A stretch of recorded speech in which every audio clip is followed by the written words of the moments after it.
Bienvenidos al debate en Popular Televisión. Los resultados de las elecciones europeas del pasado domingo no solo han provocado las consecuencias esperadas y previsibles en cuanto a la renovación de los componentes de la Eurocámara y todo lo que se deriva de ello, sino más cosas, muchas más cosas, algunas sorprendentes, inesperadas, dependiendo de quién opine, pero desde luego a nivel europeo han ocurrido muchas cosas, se suceden las reuniones, los contactos entre los líderes de los diferentes países, porque la caída de presencia de los dos grandes bloques políticos ha sido muy importante, y la presencia no ya de los euroescépticos sino los de gente anti-europeísta ha sido muy importante en algunos países, y esto está siendo muy analizado durante estos días. Pero es que si nos trasladamos aquí a nivel nacional, las consecuencias también están siendo permanentes. En un partido socialista, donde, bueno, ya saben ustedes lo que está ocurriendo en la Secretaría General a nivel nacional, también en el País Vasco, qué va a ocurrir ahora con las primarias. Bueno, se ha puesto en marcha un auténtico dominó de fichas que una golpean a la otra, a ver en qué queda todo. El Partido Popular, que bueno, analiza que hagan las elecciones, pero que ocurre pérdida de votos importantísima. Y en la región de Murcia, ¿qué consecuencias puede tener? Bueno, en cualquier caso parece que estas elecciones pueden haber marcado un antes y un después en cuanto a la presencia de los partidos políticos en los diferentes organismos y cámaras, ¿o no? ¿O no? Igual estamos haciendo un análisis que no es el adecuado, no es el acertado, y cuando sean las próximas elecciones, pues todo vuelve más o menos a ser parecido a lo anterior.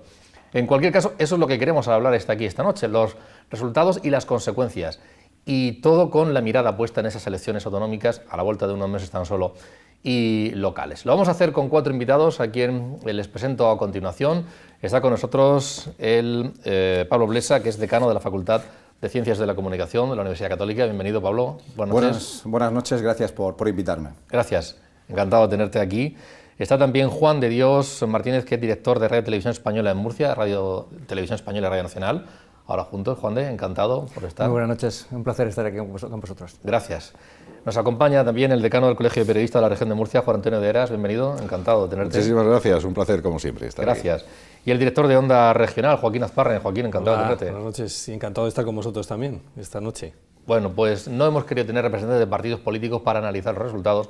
Yo creo que los 4 invitados que están aquí en el programa tienen información, tienen criterio, tienen opinión como para trasladar a todos ustedes y sacar conclusiones o ayudarnos a todos nosotros a tener las ideas más claras sobre lo que ha ocurrido y lo que puede ocurrir.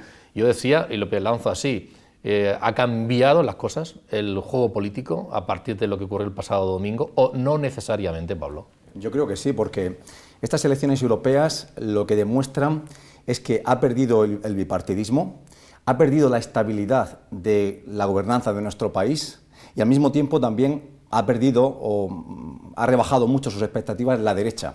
Ha perdido el bipartidismo porque no olvidemos que el PP ha perdido 2,5 millones de votos, 2.600.000, respecto a las elecciones europeas de 2009. Pero ha perdido 7 millones de votos respecto a las elecciones generales del año 2011. El Partido Socialista, con lo cual ha perdido el 62% de los votantes. El Partido Socialista ha perdido 2,5 millones respecto a las anteriores europeas, y ha perdido 4 millones respecto a las elecciones generales de 2011. La estabilidad y gobernanza de España. El 38% de los votos han ido a partidos que no creen en la Constitución, bien porque son republicanos, como Podemos o Izquierda Unida, o bien porque son nacionalistas radicales, como Esquerra Republicana, CiU o Bildu. Y al final pierde la derecha. ¿Por qué? Porque al final una conjugación, una alianza de los votos del PSOE, de Podemos, de Izquierda Unida, de esos 3 partidos, significarían 6.400.000 votos. Los votos del Partido Popular, de Ciudadanos y de Vox serían 4.600.000. Aún teniendo en cuenta que UPyD tiene 1 millón de votos, aunque se los diese al Partido Popular, perdería el Partido Popular. Para seguir analizando, yo creo que el enfoque lo vamos a hacer de inicio en clave nacional, luego hablaremos de alguna análisis regional y acabaremos con lo que está ocurriendo o puede ocurrir en Europa. Siguiendo en ese enfoque, en ese ámbito nacional que hablaba Pablo, da la impresión de que en efecto los votos o una gran cantidad de votos del Partido Popular, centro-derecha, se han perdido porque no los ha acaparado ningún partido minoritario, al menos de manera importante. No es el caso de Vox. Es decir, que parece que se han perdido. ¿Dónde están? Abstención, ¿dónde ha ido a parar? Y sin embargo, los votos de izquierda, centro-izquierda, se han ido fraccionando. Se han perdido mucho por parte del Partido Socialista y ahí sí que han ido a parar no sé hasta qué punto a UPyD, pero sí, desde luego, Izquierda Unida y desde luego mucho a Podemos. ¿Cómo analizáis esto? Bueno, yo introduciría un elemento. Primero, ha habido un cambio de percepción de estas elecciones al Parlamento Europeo. Ese es el primer dato de análisis. Nos vamos a retrotraer, nos venimos atrás en el calendario, nos ponemos en clave de campaña electoral. El interés que han demostrado los grandes partidos políticos por la campaña electoral ha sido realmente muy escaso, muy poco, polarizado en apenas un debate que pasó desapercibido para la mayoría de la audiencia, apenas un 9,5% de audiencia, corrígeme Juan de Dios, pero ese día Televisión Española se colocó en uno de los peores resultados del mes en cuanto a lo que fue el conjunto de la audiencia acumulada, se quedó en el 5º lugar, incluso por debajo de la 6ª, es decir, da un poco la idea del interés que había, primero en los partidos políticos y luego de las propias audiencias del electorado español por seguir esta campaña. La campaña dio 2 aldabonazos, la famosa frase o reflexión de Arias Cañete al día siguiente, que promovió el debate, y poco más. Es decir, pasamos de una campaña de desgana generalizada del electorado y de los partidos políticos a unos resultados en el domingo que de repente nos ponen a todos en clave de análisis de partidos políticos, ¿no? Eso queda ahí como primera reflexión. Segunda reflexión, ha ganado la izquierda, bien, pero es que tenemos una homogeneidad en esa opción de izquierda. Vemos a Podemos, a esa formación, pactando con los partidos de la casta, utilizando las propias palabras del dirigente de Podemos, del movimiento Podemos. ¿De verdad os lo creéis? ¿Pensáis que pueden llegar a pactos de gobierno en unas futuras elecciones autonómicas, locales o generales? ¿O dentro del Parlamento Europeo, apoyando mayorías del partido o del candidato, en este caso socialdemócrata? Yo no lo veo. No estamos hablando de izquierda, pero estamos hablando de izquierdas bien distintas, me da la sensación. Antonio. Yo, si hubiera que ponerle un sonido a estas elecciones, utilizar una onomatopeya, esto estaría entre el catacrach y el patapum. Más o menos sería algo así la forma de definirlo, los vaídos que le tienen que haber dado. No solo al bipartidismo, vamos a ver, indiscutiblemente hay una masa muy importante de electores del Partido Socialista que no han votado al Partido Socialista, ha pasado lo mismo con el Partido Popular, pero Izquierda Unida, que sí ha recogido alguna adhesión adicional, ha visto como le adelantaba por la izquierda, sin intermitente y sin verlo en el retrovisor, una formación de la que algo se había comentado, pero de la que nadie, ni siquiera los mejores analistas y los que realizan encuestas, podía vaticinar que iba a sacar cinco escaños en el Parlamento Europeo, nada menos.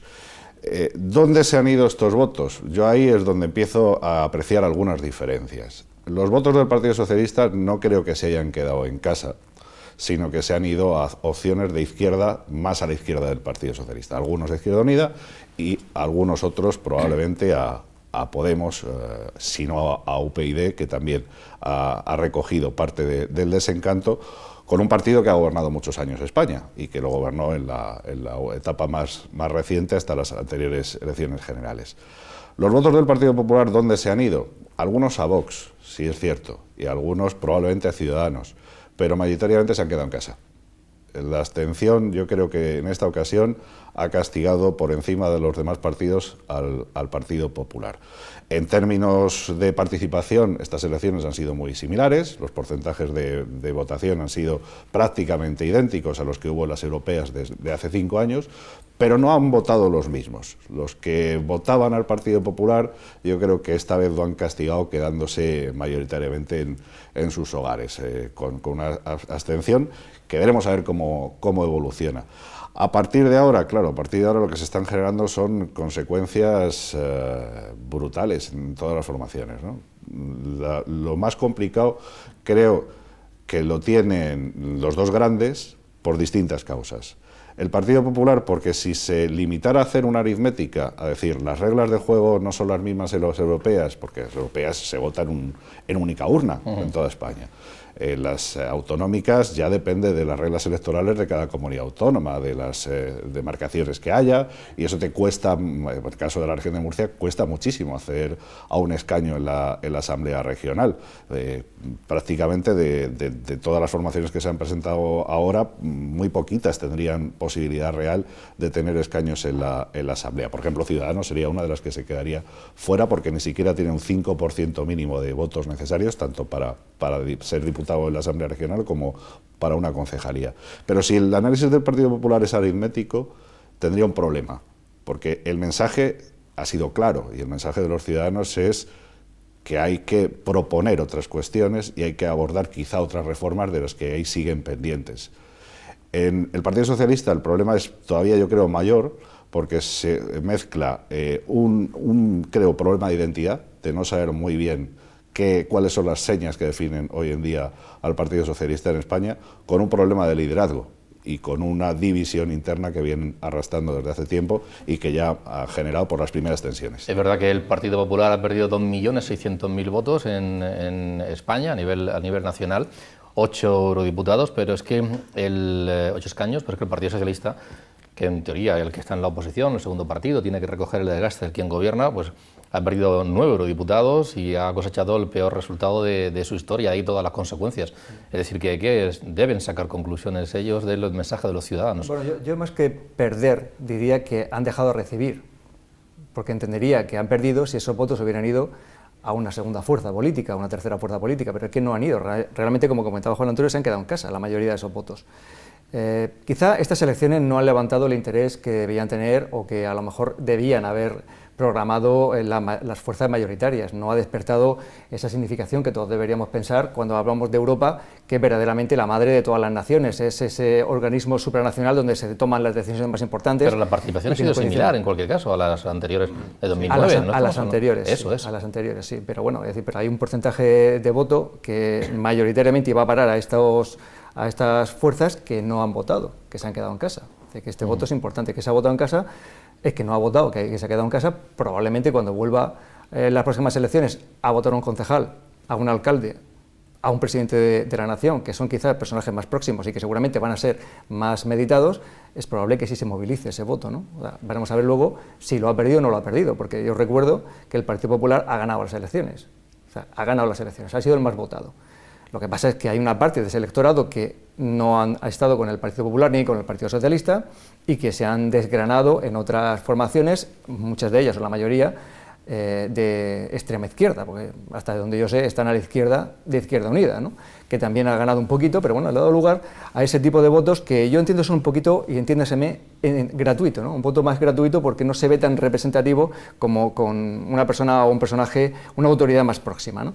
Y a lo mejor también por el desinterés que está creando, después de una crisis económica, la misma idea de Europa, que además se ha extrapolado, como después podemos comentar, a otros países de Europa y que está posibilitando esa fragmentación. Por eso yo discrepo un poco de lo que cuando hablábamos de que esto puede crear inestabilidad, porque no lo veo así. Yo creo que hay dos fuerzas mayoritarias que están a lo mejor repartiéndose la mayor parte del peso y que una vez que lleguen las elecciones locales, nacionales, van a tener una significación. No creo que esto vaya a conducir a una italianización de nuestra política, ¿no? No creo que España esté preparado para eso y no creo que estas fuerzas políticas que afortunadamente han entrado en el terreno de la democracia más que en el escrache, que puedan tener una participación tan mayoritaria como para romper esa tendencia. Doy la palabra a Pablo, pero me gustaría... Hablaba de inestabilidad porque a mí me parece muy grave que un 38% de todos los votos hayan ido a partidos anticonstitucionales, a nivel nacional, no solo a nivel, obviamente, de Cataluña, donde había un derrumbamiento terrible de 24 puntos en el caso del Partido Socialista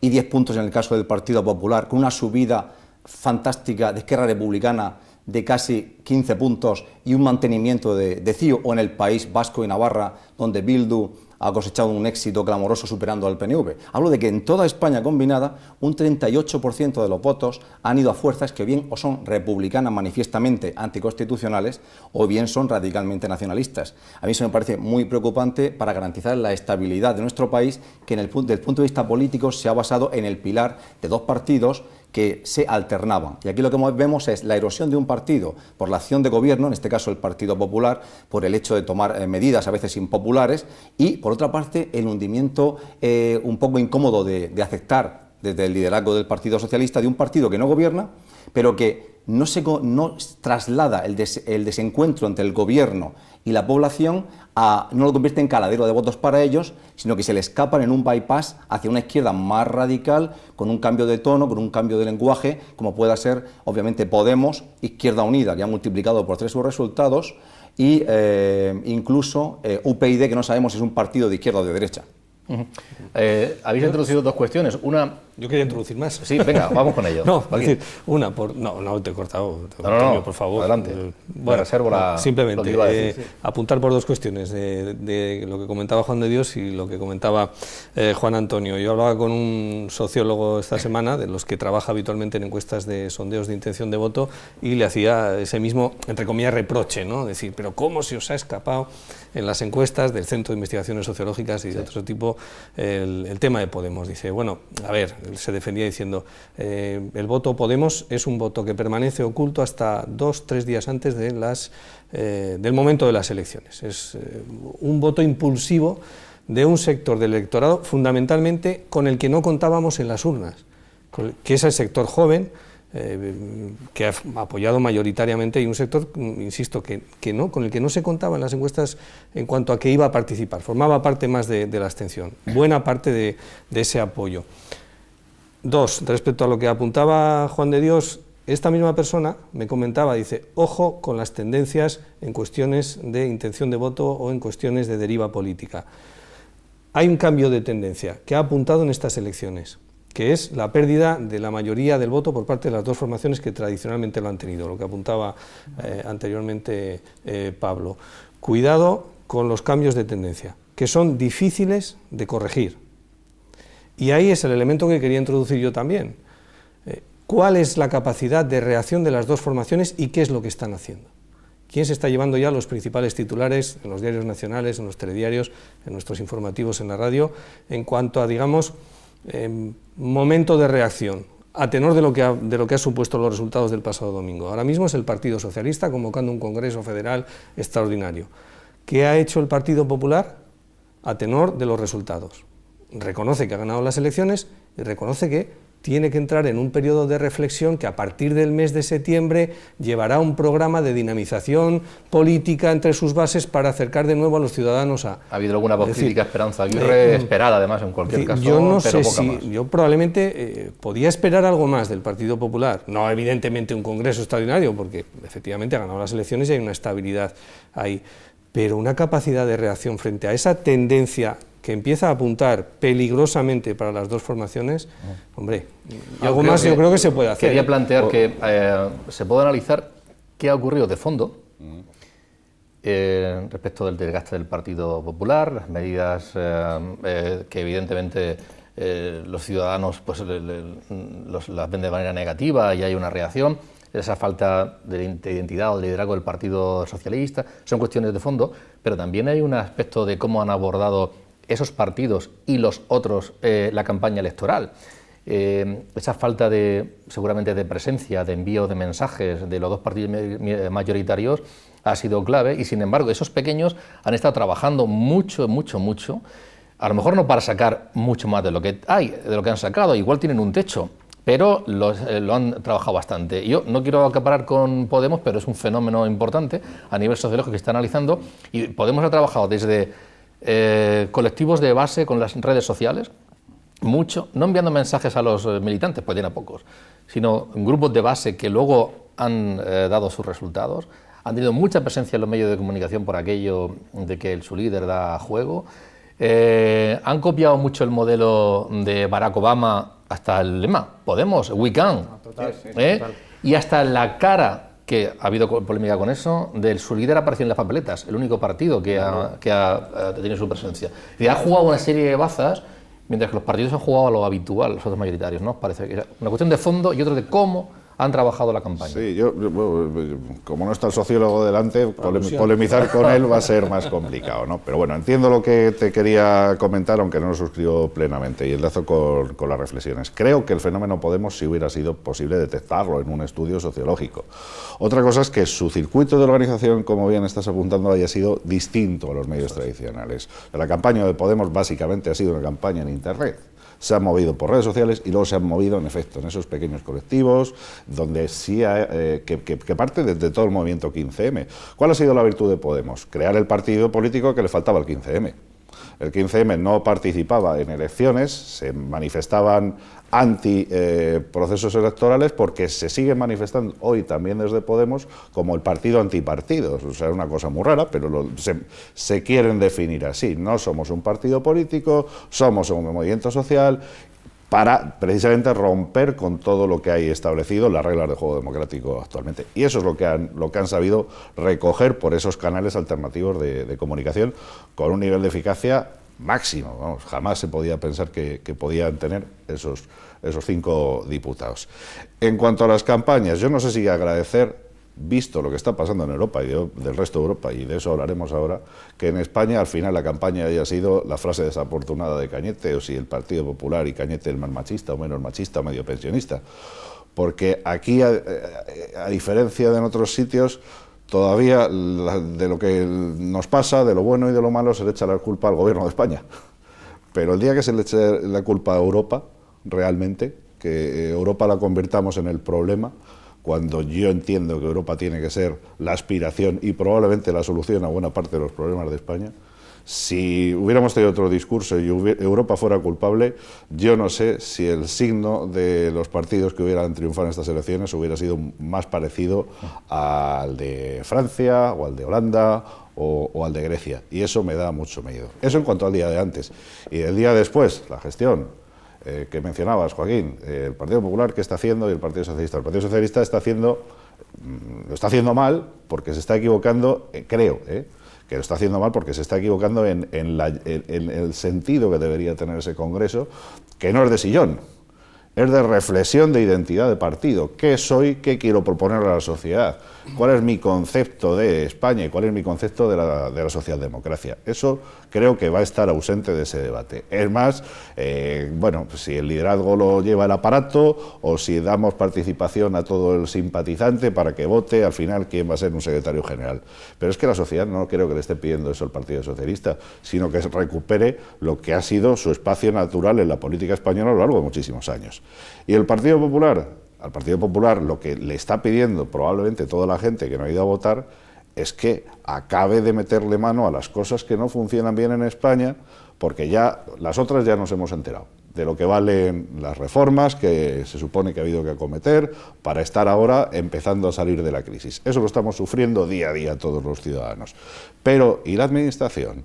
Y esas famosas duplicidades, y es que todo eso, y ojo, que todavía nos queda una reforma fiscal que ya conoceremos. Son méritos de los pequeños y de méritos de los grandes. Yo estoy de acuerdo en gran parte de tu análisis y sin embargo disiento en la última parte. Si miramos, por ejemplo, el caso de Italia, cuando una población quiere animar a su gobierno a que continúe unas reformas, lo vota masivamente. Es el caso de Renzi. Ha recibido el 40% de los votos porque los italianos le han querido decir estamos de acuerdo con tu plan de reformas. En el caso de España es obvio que aquellos que no, se estaba señalando anteriormente, que no han ido a votar y que no han castigado al PP no votándolo, no ha sido porque le estén diciendo no votando que no lleve a cabo las reformas o que sí las lleve. Creo que es distinto. Quiero señalar solo 2 cositas. La primera es que estamos hablando de la abstención. Y es desde el año 87, primeras elecciones europeas en España, la primera vez que no se hunde la abstención. En segundo lugar, hablamos de la sorpresa de Podemos, y ciertamente lo fue. Y también para los estudios demoscópicos. Ninguna encuesta previa a las elecciones detectó el voto de Podemos. Y no solo porque se ha refugiado en los nuevos sistemas electrónicos y en las redes. Este partido nace de hace 3 meses, consigue, tal vez con el apoyo de dinero extranjero, tal vez de Venezuela y de Irán, nunca se ha desmentido, consigue en apenas 3 meses convertirse en la 4ª fuerza política española consigue mandar 5 diputados al Parlamento Europeo y no conocemos realmente cuál sea su techo. La inocencia estriba en pensar que un movimiento como el 15M, que en el año primavera de 2011 acaparaba el 80% de la simpatía de los jóvenes y el 60% de la simpatía de los adultos, no iba a tener nunca una desembocadura electoral, como sí la ha tenido. De Podemos, lo que podemos decir son dos cosas. Una, los partidos mayoritarios, el bipartidismo, en su campaña hicieron una campaña que fomentaba mucho la abstención. Era una campaña tan poco atractiva, tan poco lucida y tan poco europea, hablando del machismo y de cosas por el estilo, que obviamente eso ausentaba, y creo que ausentó a muchos votantes.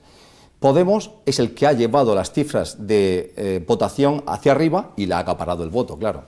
Me parece un partido muy curioso cuyo techo desconocemos. Sí.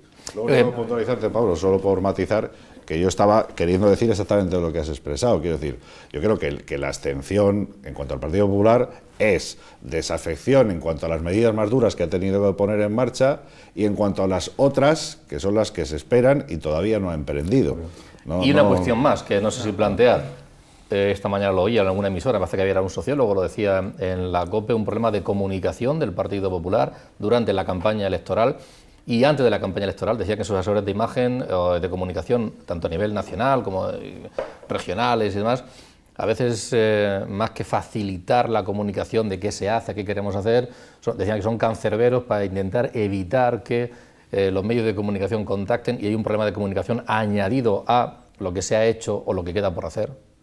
Bueno, es evidente que tiene que mejorar su mensaje. Sí, porque no se ha ido a otro partido, se ha quedado en la abstención. No, por eso, es decir, cuando no llegas, no eres capaz de transmitir lo que quieres, tu mensaje, porque hay algo que se ha quedado en el camino, ¿no? Quizá la campaña ha estado salpicada, como habéis comentado, por unas declaraciones muy desafortunadas en su momento y fuera del debate, que el debate en sí tampoco despertó una gran expectación, y a mí particularmente tampoco me gusta mucho ese modelo pactado entre los grandes partidos, ¿no? Me gusta más el debate a la americana, en el que pueda haber un poquito más de interactividad entre los dos candidatos, ¿no? Pero bueno, llegados a este punto, yo entiendo que hay que hacer ese debate, que es necesario y como sea, tiene que salir. Ahora bien, queda un poco eclipsado por lo que pasó después de las declaraciones y que ha dejado ya pues, a un partido como el socialista a la ofensiva en torno a ese tema y al Partido Popular a la defensiva, con lo cual la campaña quedó un poco monopolizada por ese sentido. Pero claro, es que ya había una desafección, como estabais comentando, con respecto al propio sistema, ¿no? Ya ha sido la legislatura en Europa de las intervenciones, de la Troika, mal llamada Troika, o del FMI, de las intervenciones de Italia, de Portugal, de Irlanda. Es decir, todo eso ha creado una desafección en Europa, también en España, porque estamos en época de crisis, porque hay gente que lo está pasando muy mal, que lo ha pasado todavía peor, que ha habido desahucios, que ha habido problemas que se achaquen en gran parte a la mala gestión de Europa y especialmente a Merkel, ¿no? Al dominio de Alemania, al dominio económico. Claro, todo esto ha pasado factura en las urnas, evidentemente, porque se piensa o se le deja cabida al antisistema, ¿no? A estos grupos que quieren acabar con el sistema, quieren acabar con todo el sistema internacional, económico fundamentalmente, pero también político, y que ha dado a proliferar algunas tendencias ultras, especialmente de derechas en Europa, y que, claro, las políticas de ajustes nunca son del agrado de nadie. En Italia, evidentemente, ahora se lo piensan, ha aparecido Pepito Grillo, pero ha aparecido porque ha habido una intervención, porque los señores de negro aparecieron por allí, porque si no el país se hundía, y gracias a eso el país se ha reflotado. A los portugueses les ha costado también una barbaridad, han tenido también su propia tendencia. Y en Francia, ¿para qué te voy a contar? Hollande, que parecía que era la persona mejor vista, aplica un recorte de 50.000 millones y pone a Valls a hacerlo, y Le Pen barre. Y pasan a ser la tercera fuerza política del país, ¿no? Todo esto tiene un coste político, y aún así insisto que el Partido Popular, a pesar de esa reforma y a pesar de todo eso, ha ganado las elecciones. O sea que el problema es quizá de fondo, ¿no? O sea, de forma, no de fondo, de mensaje, de no saber transmitir lo que de verdad quería, porque el contexto europeo estaba en un contexto diluido, quizá más en decadencia, ¿no? Y ahí está el problema en Europa más que en España. Pero sí es cierto lo decías, o sea, yo creo que un buen asesor de una campaña política tiene que intentar, primero, que su candidato no meta la pata. Okay. Con eso ya tendría avanzado el 80%. Perdona, Juan Antonio, tanto en meter la pata en ese comentario como en el rédito que el Partido Socialista ha querido sacar permanentemente. Es después, que eso es otra ¿no? metida de pata. Eso digo, son dos metidas de pata, ¿no? Al final conviertes en víctima, yo creo que eso al final movilizó más votos a favor del Partido Popular, el machaque insistente sobre una torpeza manifiesta del señor Cañete. Bueno, ¿qué le vamos a hacer? Ahora, las rigideces yo no las comprenderé, pero es que no comprendo esas y no comprendo las del periodismo en época electoral, porque las organizaciones profesionales estamos hartos de decir que esos corsés que nos colocan para que necesariamente, en vez del criterio periodístico, tenga que ser el cronómetro el que marque los tiempos de información, pues no favorece tampoco que los ciudadanos al final reciban aquello que merecen conocer. Y ahí hemos protestado todos, los colegios de periodistas, las asociaciones de periodistas, los consejos de redacción. ¿Nos hacen caso? Ninguno. Bueno, me gustaría introducir también un aspecto, es el catalán, el mensaje. ERC, los republicanos, por primera vez han superado a CiU, pero claro, todo el mundo parece contento. Hasta Artur Mas dice que quienes promueven el referéndum han ganado, y por tanto él también es feliz. No sé si se autoinmola, ¿no?, en esta deriva que ha cogido. Un poco de inmolación sí que tiene, ¿no? ¿Verdad que sí? No, hombre, yo lo veo así. Pero también además, es verdad que ha subido 10 puntos respecto de las anteriores europeas.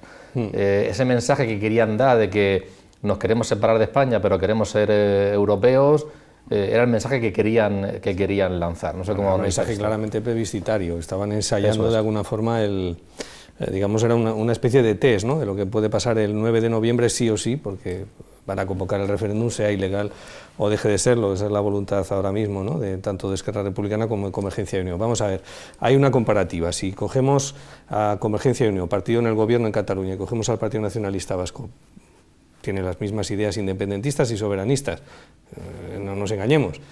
¿Cuál es la estrategia de uno y otro? Es decir, los señores del Partido Nacionalista Vasco se han dado cuenta que vender el mensaje radical ahora mismo del independentismo y el soberanismo es poner votos en la urna de Bildu. El señor Mas algún día se enterará, y los que le acompañan en Convergencia y Unió, que vender en Cataluña el mensaje soberanista e independentista es llevar las papeletas a la urna de Esquerra Republicana de Cataluña. Pero es que ella va por la segunda, va por sus elecciones anticipadas y ahora en las europeas. No sé cuándo se va a dar cuenta de que está jugando en un terreno que no es el de su propio electorado. Es decir, el electorado de Convergencia y Unión no es mayoritariamente independentista. Cuidado, puede ser soberanista. Joaquín, ¿tú crees que puede dar marcha atrás ahora ya? No, ahora no.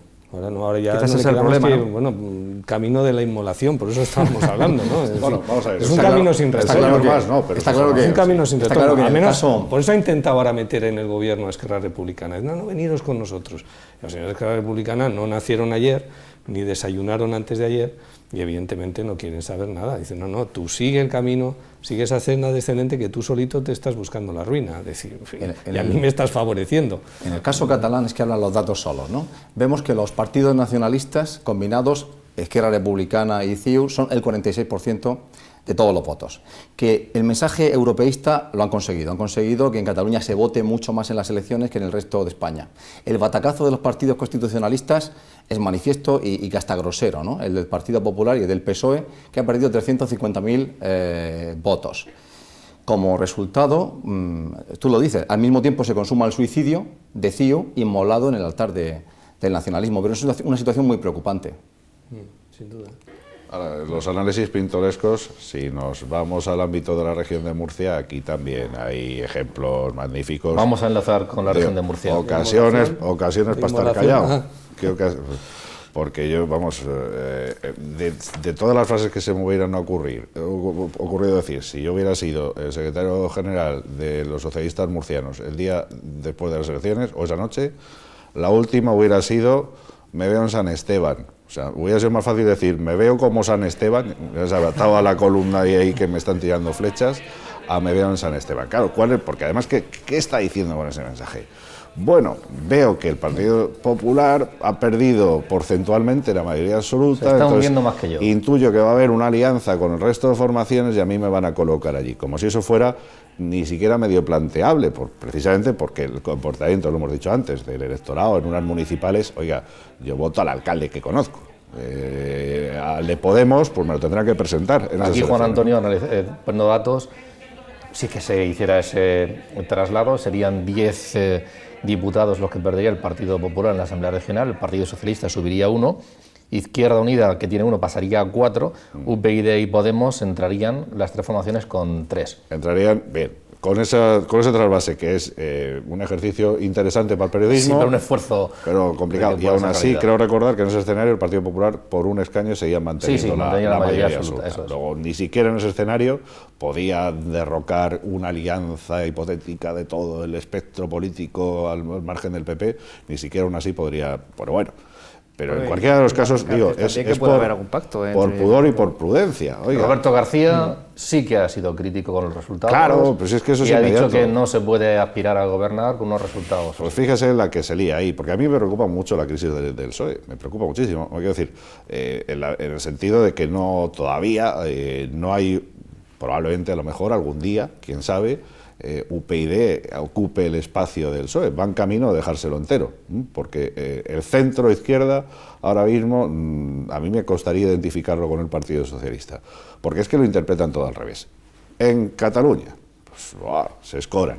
En el resto de España se escoran también. O sea, parece que cuando les ganan por la izquierda, alguien les aconseja que su mensaje sea irse más a la izquierda todavía, con lo cual es exactamente lo que estaba diciendo Pablo hace un momento con los nacionalismos, o Joaquín, es que estás yéndote al terreno del adversario, con lo cual has perdido tu seña de identidad y la gente no vota a clones, vota al original antes que a la copia, o a la mala copia. Y el Partido Socialista tenía una trayectoria histórica en España, bueno, una antes de la guerra civil, obviamente, una muy clara desde la transición, donde tuvo un momento más de izquierdas, con un no tan de entrada no, y luego tuvo un Felipe González que fue capaz de convertirse en estadista, cosa que inicialmente su mensaje era bastante más radical, pero supo saber qué terreno estaba pisando y de hecho al día de hoy sigue siendo una de las voces probablemente con más claridad de las que se están expresando en todo este mare magnum de reacciones que está habiendo a partir de las elecciones. Quería añadir una cosa, ¿no?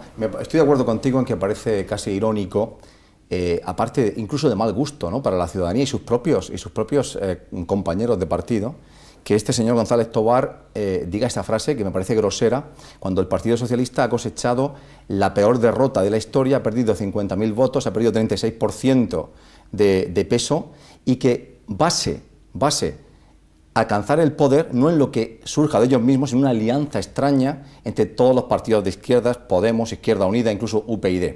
Es cierto que aquí lo interesante, por el otro lado, hablando del PP, es la caída del PP en las grandes ciudades de la región de Murcia. Ha caído 50% en Cartagena, Lorca. Ha caído en Murcia, perdería la mayoría absoluta. Yo no creo que sea un juego tan periodístico y tan falto de base el proyectar a meses, un año vista, los resultados de estas elecciones. Y ahí vemos que el Partido Socialista solo ha ganado en 5 de los 45 municipios, es una auténtica debacle. Pero el Partido Popular pierde terreno de manera muy significativa en Cartagena, 50%, lo pierde en Murcia, lo pierde en Molina y lo pierde en Lorca. Y luego vemos que los pequeños corpúsculos, partidos, UPyD, Podemos e Izquierda Unida, sumados, son la llave en 34 ayuntamientos. Es cierto que el juego político, por lo tanto, va a consistir en quién consiga a los aliados, esos aliados. Porque aunque sea cierto que a nivel regional, traspasando los resultados de las europeas al Parlamento regional, por la ley electoral que beneficia a los partidos grandes, el PP tendría un solo responsable más, un solo diputado más. Bueno, eso sí que también es hacer álgebra, ¿no? El Partido Popular es verdad que tiene una gran opción. La primera, dentro de un año hace llegar el mensaje que la economía no solo afecta a aquellos que les va mejor, al empresariado, sino que afecta a la vida real de la gente. Y segundo, imposibilitar que siglas como Podemos, siglas como Izquierda Unida y siglas como el PSOE se unan, cosa que estoy de acuerdo con Joaquín, es realmente difícil, pero podría hacerse. Pues sería ir en contra de Yo quiero saber la opinión de Juan de y de Joaquín en clave regional.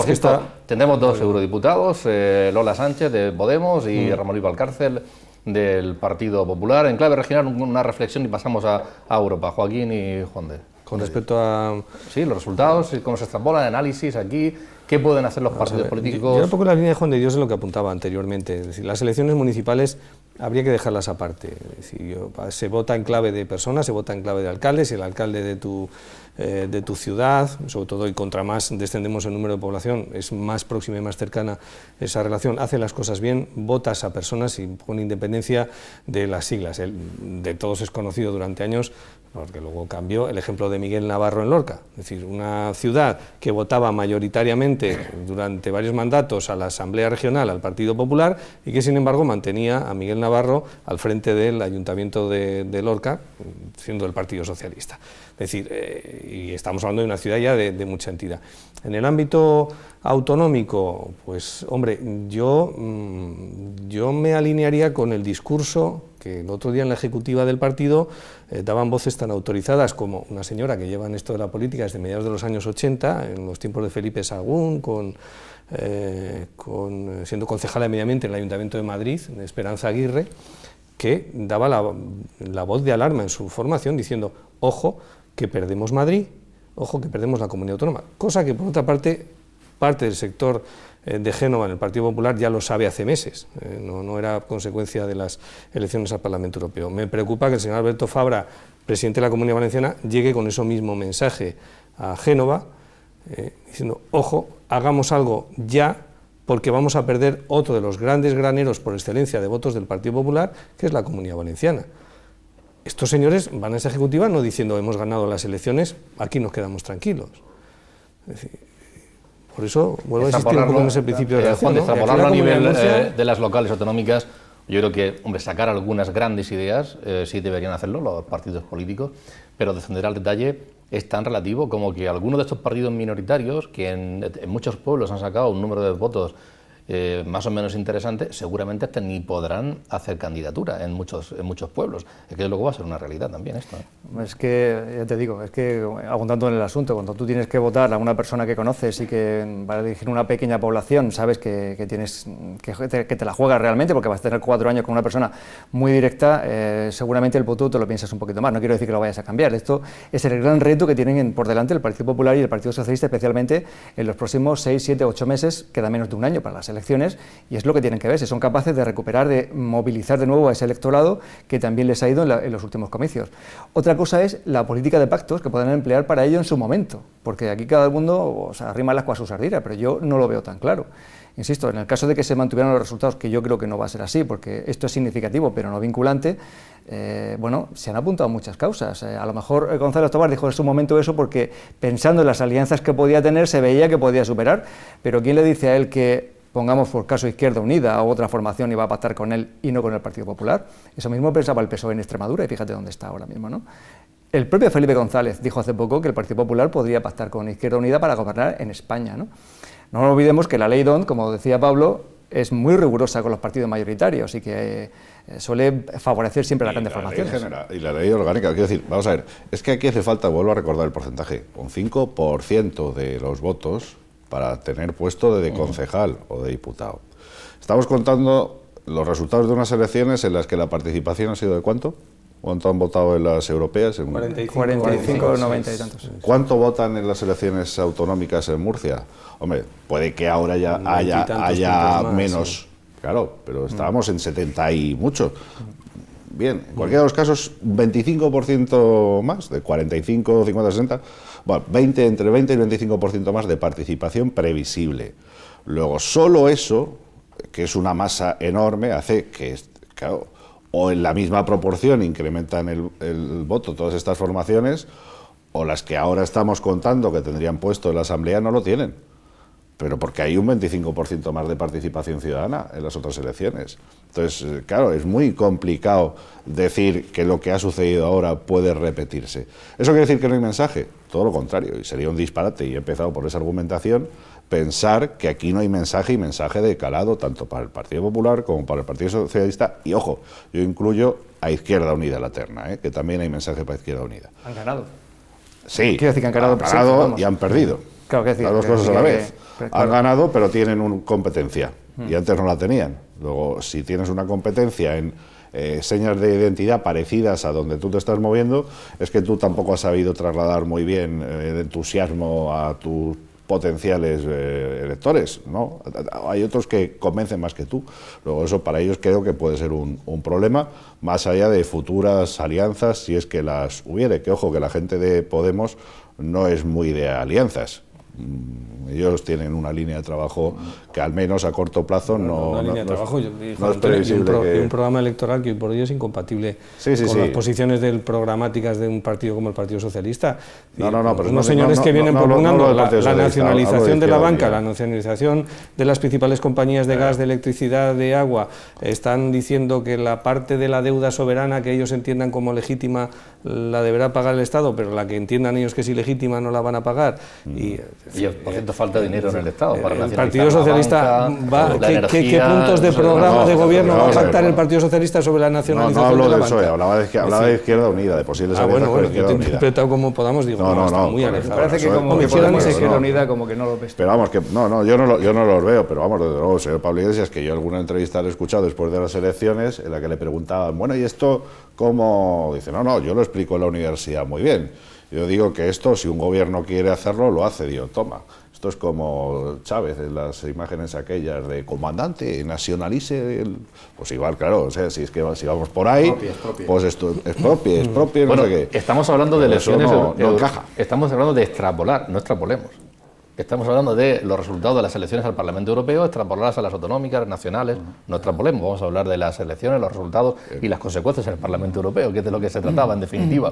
Lo otro es un esfuerzo que hacemos porque seguramente lo están haciendo, bueno, eso no, seguramente no lo están haciendo también los propios partidos políticos, ¿no? Pero vamos a quedarnos en las europeas. Ha cambiado también mucho ese panorama. ¿Hacia dónde camina Europa políticamente ahora, Pablo? Yo creo que lo mejor es hacer un análisis de quién gana y quién pierde. ¿Quién gana y quién pierde? En primer lugar, gana el europeísmo, porque de los 750 escaños, 550 los obtienen partidos europeístas. Gana el Partido Popular, que obtiene 212, frente al Partido Socialista, que obtiene 185. Gana Renzi en Italia.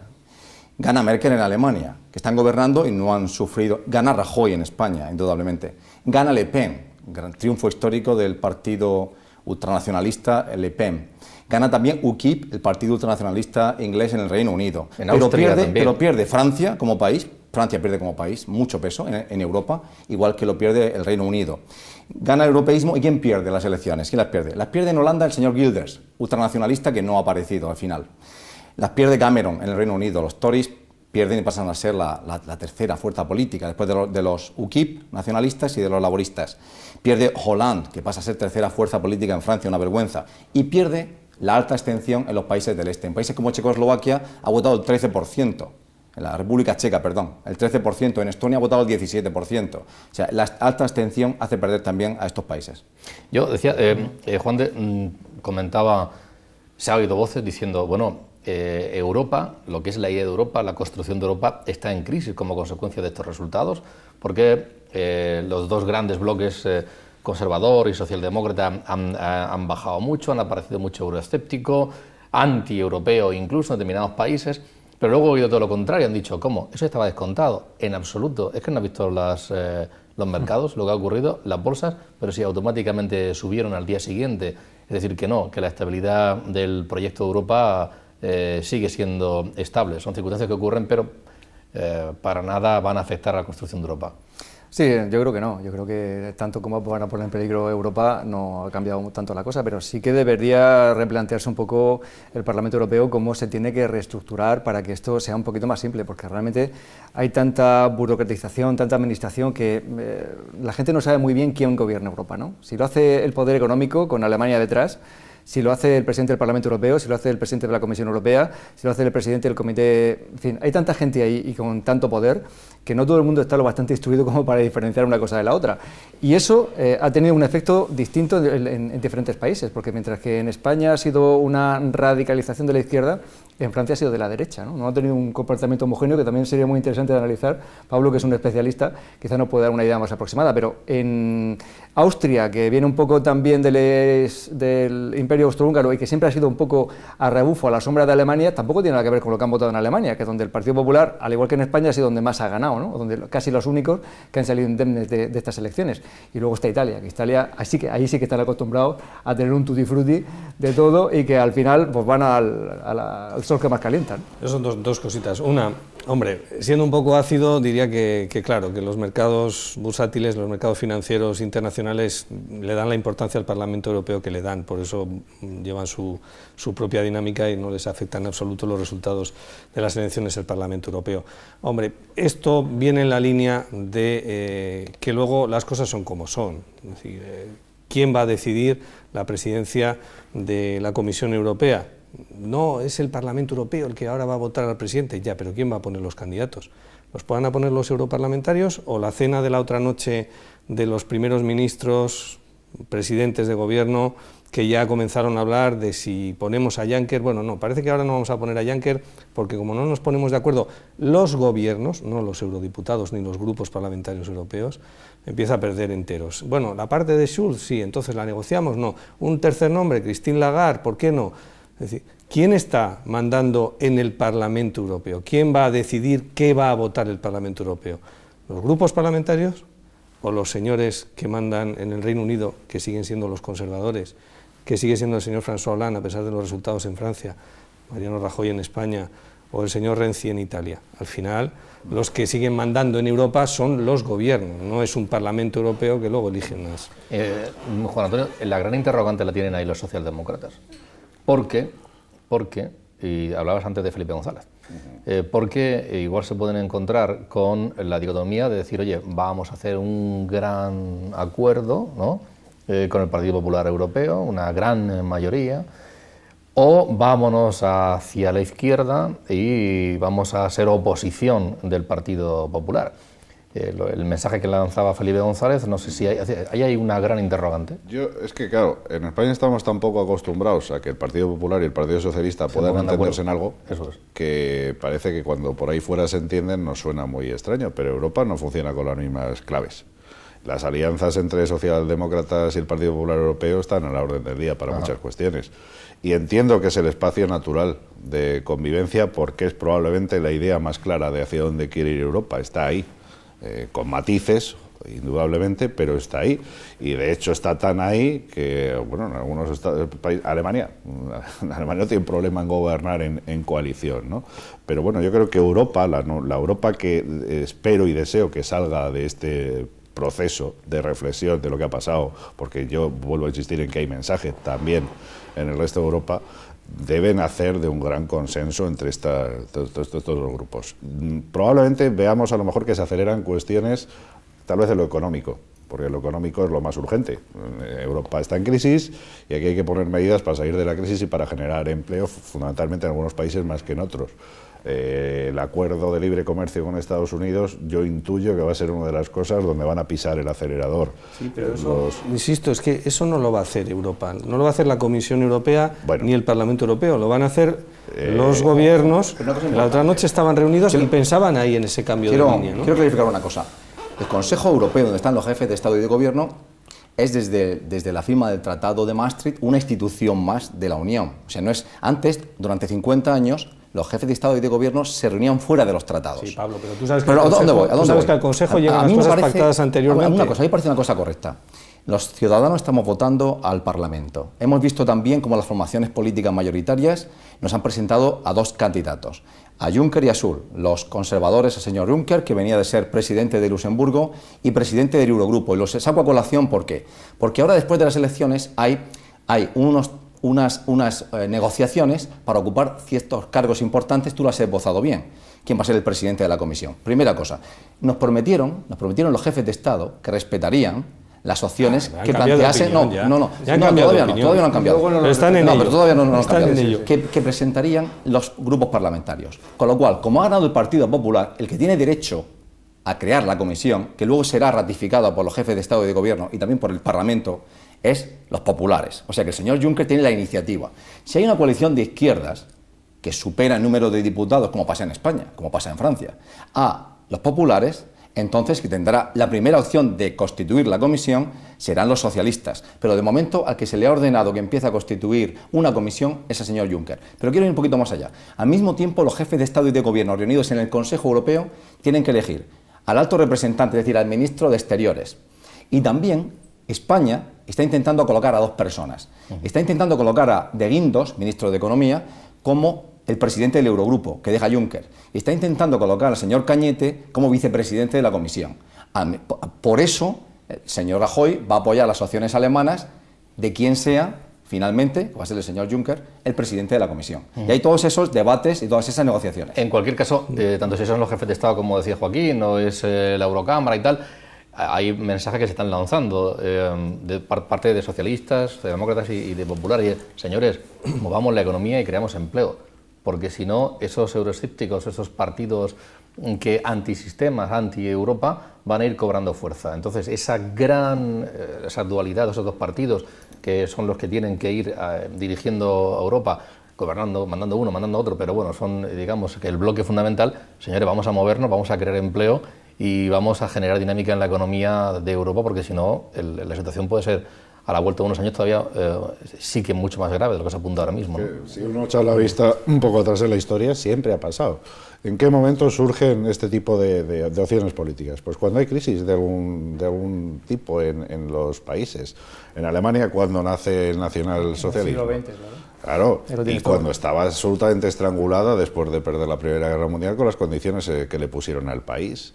Ahí es cuando se agarran al clavo ardiendo de quien supo encender una vía de futuro, ¿no?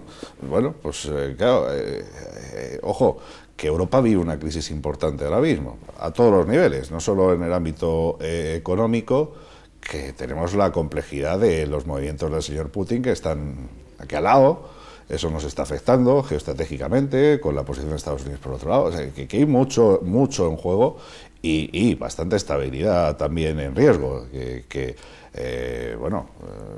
Grecia no ha estallado como un polvorín por un pelo, pero la proximidad de los Balcanes, yo que en algunos momentos veía riesgo de que los conflictos fueran a más. Tenemos por desgracia demasiada complejidad en el entorno como para no provocar esos espacios de entendimiento en torno a una idea clara de Europa. ¿Cuál es la idea clara de Europa? Pues fundamentalmente la que se ha ido asentando desde Naciones Unidas para acá, con todo lo que se ha promulgado desde cartas de derechos fundamentales en Europa y esa aspiración de Constitución Europea, que yo espero que más que aspiración acabe siendo dentro de los próximos 5 años una realidad, porque aquí ha habido tratados emblemáticos, se han reunido en cumbres famosas como la de Lisboa, que para los madridistas, aprovecho para la cuña, tendrá otro significado, pero Lisboa en Europa tenía un significado de cumbre histórica y hablar de la Europa del conocimiento, de la Europa del talento, de la Europa que aspira a ser la economía más dinámica del mundo. Oiga, ¿dónde está todo eso ahora, ¿no? ¿Qué pasos hemos ido dando para que eso sea así? Las cesiones de soberanía, ¿dónde se han parado? Hemos visto todos los fallos del Banco Central Europeo. Yo solo quiero decir una cosita. Lo que hace falta es que Europa tenga, he señalado los desafíos de Europa de seguridad, a Rusia, Ucrania, necesita una política exterior y de seguridad, de defensa común, necesita una política energética común, necesita mejorar la competitividad, necesita mejorar el empleo, necesita ser más asiática, necesita renovarse completamente. Yo no sé si nuestros políticos, nuestra clase política, tiene la imaginación, la habilidad y el liderazgo como para propiciar ese cambio, porque si no, Europa está caminando muy rápidamente hacia la insignificancia, y esto es realmente grave. Yo creo que, quiero recordar... Yo creo que es peor, está caminando hacia el conflicto. Ojalá y fuera hacia la insignificancia internacional. Bueno, es complicado. Yo hace no hace mucho... el conflicto, es que no hace ni 100 años que estábamos... que la Segunda Guerra Mundial acabó en el 45, la Guerra Fría creí que había acabado, ahora estamos descubriendo que hay quien la quiere resucitar, pero es que el muro de Berlín cayó hace 2 días. Oiga, que esto sigue siendo terreno complicado. ¿Te refieres a conflicto dentro de Europa? ¿Conflicto militar Europa, entre europeos? ¿Conflicto dentro? Vamos a ver. No, claro, no, absolutamente no. Pero resulta que las posiciones más radicales, poniendo a Europa de culpable, las estamos viendo florecer en algunos países. Entonces, cuando Europa es la culpable... Y empiezan a generarse movimientos segregacionistas de ese espíritu de construcción europeo.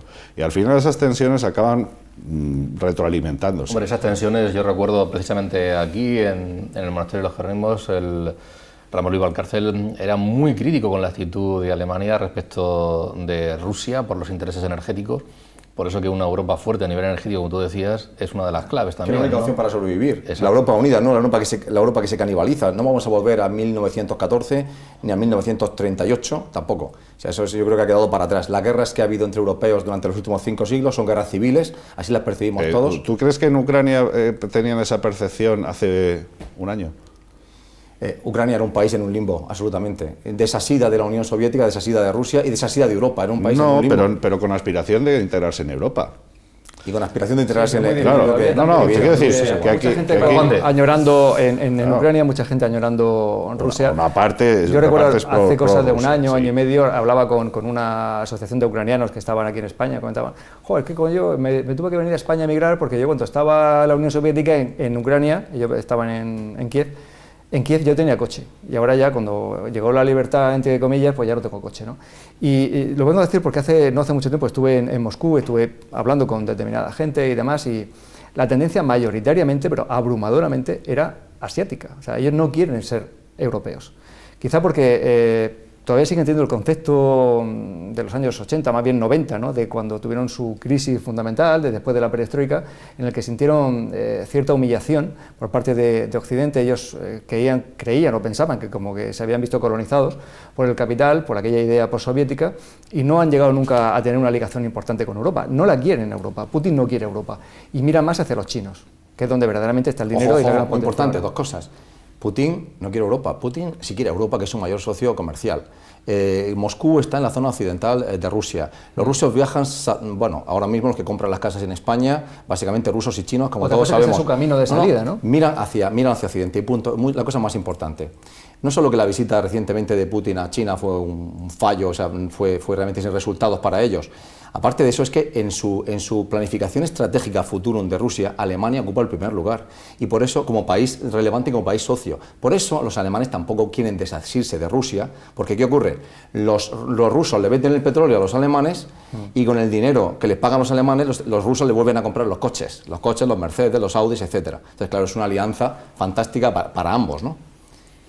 Bueno. Bien, pues en cualquier caso hemos terminado por el este, muy por el este, pero lo que sí es cierto, y para concluir ya, es que con mensajes o reflexiones de mayor calado, decía de Juan Antonio, o de menor calado, dentro de los partidos políticos a nivel nacional, lo que es cierto es que tenemos, yo creo, un año o unos cuantos meses por delante bastante ajetreados, que trascienda el ajetreo fuera de las sedes o más, o que trasciendan menos, pero ajetreo, trabajo, porque hay unas elecciones que bueno, se podrá extrapolar en mayor medida o menos, pero hay mucho trabajo por hacer por parte de todos, de los grandes y de los pequeños, seguro, con toda seguridad, durante los próximos meses. Yo creo que eso sí podemos concluirlo, que va a ser una auténtica realidad, y es que como que estos resultados le han puesto las pilas, o debería poner las pilas, a todos, ¿no?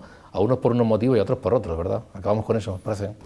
Tendrá que crear estructuras jerárquicas y de toma de decisiones, porque ahora mismo es una asamblea sin ningún tipo de estructura como partido político. El Partido Socialista tendrá que encontrar el liderazgo y resituarse en el nuevo planeta en el que vive como una fuerza que se desintegra, ¿no? Una fuerza política, y decidir en julio y luego en noviembre quién va a ser su candidato y que en ese proceso no se descomponga aún más interiormente. El Partido Popular tiene que entender que ha ganado, pero de una manera ciertamente un poco pírrica en un sentido, ha perdido millones de votos y tiene que idearse como proyecto, un proyecto que no solo que estimule sobre todo a los jóvenes, que es lo que ha perdido el Partido Popular de manera bastante importante. ¿Consideras, Juan, Suscribo por completo lo que dice Pablo? Creo que van a ser unos meses ilusionantes, primero con las autonómicas y luego con las nacionales, evidentemente, con las generales, quiero decir. Y por cerrar el tema del debate que ha sido, me parece que no debemos perder de vista Europa. Europa es muy importante, es el techo en el que tenemos que fijarnos, porque es realmente donde se van a tomar las decisiones más importantes y muy vinculantes. Y a mí me parece además que es una extraordinaria noticia que vayamos a tener a un murciano como Ramón Luis Valcárcel, en un sitio de decisión, en un sitio de poder, en un sitio donde se toman decisiones y donde se pueden consultar, donde se puede ir de despacho en despacho para que a un murciano se le pueda beneficiar, para que las empresas murcianas, para que la sociedad murciana tenga un portavoz, un interlocutor en Europa. Eso me parece que es una gran noticia, no lo hemos tenido nunca, lo vamos a tener ahora en esta legislatura y creo que debemos aprovecharlo porque va a ser muy importante. Los que hemos tenido esa Europa de fronteras, de divisas, que nos hemos sentido extranjeros en Europa cada vez que hemos salido más allá de los Pirineos, el tener eso que no lo tenemos, que lo tenemos ahora, que es que podemos ir por Europa como si estuviéramos en nuestra casa, eso hay que valorarlo y potenciarlo. Gracias. ¿Cuál puede ser ese puesto, Juan de? No lo sé, pero seguro que va a ser un buen puesto. ¿Sí? Estoy seguro que sí, porque tiene muy buen criterio. ¿no? ¿Cuál? La vicepresidencia del Parlamento Europeo. Eso es lo que va a proponer, por lo visto, tema. Mariano Rajoy. Yo creo que por lo menos sí va a tener relevancia, porque además en su experiencia como presidente del Comité de las Regiones le va a avalar. Juan Antonio, para concluir. Bueno, pues el diagnóstico de Pablo certero, poco más que añadir. Cambio el adjetivo, decía Juan, de ilusionante, eso para los que nos entretenemos en analizarlo, ¿no? O estresante. Pero hay una sociedad doliente y sufriente, ¿no? Que yo, por el bien de la sociedad, espero que haya rapidez en la toma de algunas decisiones por parte de quien le corresponde, porque no están los tiempos para entretenerse, ni en unos ni en otros. O sea, aquí toca remangarse y decidir que hay muchos desafíos, los económicos, los de esas millones de personas que no tienen puesto de trabajo, los primeros, pero las derivas nacionalistas, los envites, ya veremos a ver, decía Joaquín, se celebrará sí o sí el referéndum, ya veremos a ver cómo acaba eso, ¿no? Si no acabamos como el rosario de la aurora. Ahí ojalá haya pronto interlocución entre partidos y un gran espacio central de coherencia, de cabeza y de consenso, que es, yo creo, donde está la mayor parte de los españoles. Dos reflexiones, una en el ámbito europeo. Creo que seguimos en la Europa de los gobiernos y no en esa Europa de los ciudadanos que nos han intentado vender durante todos estos años. Quien toma las decisiones importantes en Europa siguen siendo los primeros ministros y los jefes de Estado en su caso. Quien nos mandaba los señores de negro a los países del sur era la señora Merkel y no era el Parlamento Europeo, por poner un ejemplo. Y el segundo aspecto, en clave interna, en clave de próximas elecciones autonómicas y locales, el partido en el gobierno tiene 10 meses para insuflar a los ciudadanos en sus economías domésticas esa incipiente recuperación de la que nos viene hablando. Si es así, puede que la gente que el pasado domingo se quedó en casa comience a moverse y vuelva a dar una confianza mayoritaria al Partido Popular. El Partido Socialista tiene el reto de presentar para entonces un proyecto ilusionante que no lo tiene a día de hoy. Veremos a ver qué es lo que pasa después de julio. Pues muchas gracias por vuestros análisis, los 4 análisis. Gracias por haber estado aquí esta noche, haber participado en este programa, que por cierto es el último de la temporada, porque ya durante estas semanas Popular Televisión va cambiando su programación y el debate concluye ya aquí esta temporada. Gracias a todos ustedes, a los miles de espectadores que nos han estado siguiendo. En esta temporada tan solo, más de 100 invitados distintos han pasado por este programa, desde representantes de partidos políticos de muy diversa ideología, sindicatos, expertos en el ámbito de la economía, de la medicina, muy diversos, y agradezco también a ellos que hayan querido participar en un programa dando a conocer sus opiniones y confrontándolas, algo que yo creo que es muy sano y muy necesario. Yo creo que además lo hemos puesto de manifiesto aquí y se ha dicho que es una de las cosas necesarias que reclama esta sociedad. Gracias también a los compañeros de Popular Televisión y gracias también a muchas personas que han estado echando una mano para que este programa, a veces con llamadas a las 11:30 de la noche, para comentar cómo ha ido el programa. Estoy hablando de una persona en concreto que todos los jueves por la noche, 11:30, me ha llamado para decirme, oye, ha ido de esta forma, de la otra, y un comentario que eso siempre es muy estimulante. Gracias a todos por habernos seguido y Dios mediante, la próxima temporada estaremos con todos ustedes acercándoles temas de actualidad, siempre trabajando desde la independencia y de la pluralidad. Gracias, buenas noches y a todos vosotros igual. Muchas gracias. Buenas noches.